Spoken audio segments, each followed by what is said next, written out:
Another compiler option worth to highlight is the -c option. Now the main goal of our embedded C project is to compile all sources, then generate out of the sources different objects file, and then we do the linking in the final stage to generate the .elf. So the linking must be done against all those objects file. Nevertheless, this is not the default behavior of your compiler. In fact, the compiler will compile the sources one by one, and then we'll try to link those sources one by one. It means it will compile the first source to generate the object file, then we'll try to link this object file to generate the .elf. Then it will continue for each source.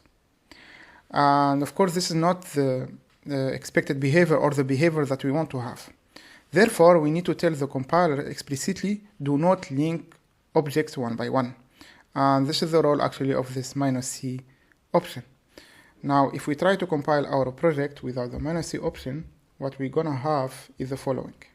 Now, we did the clean already, so let's try to do all. And as you can see, it tried first to compile the main.c file, as you can see here. And after doing the compilation, it tried to invoke the linker in the back end actually to link this object and generate out of it the .elf.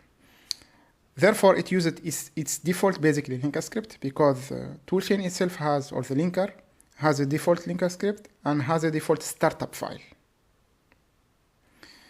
So while trying to link this main.o against the default, or the toolchain default startup file, it was not able to find a reference basically to this exit function.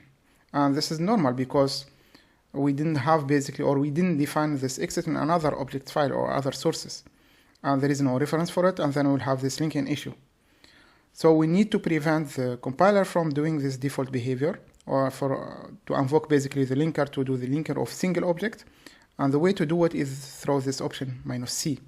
Now, if we try to put back this -c, then we can see that it will compile first all sources without linking, so it will not link any objects, then wait, and as instructed within our makefile, there is a dedicated rule to link against all the generated object to generate the final .elf. So please don't forget your -c option for your embedded C project. Thank you.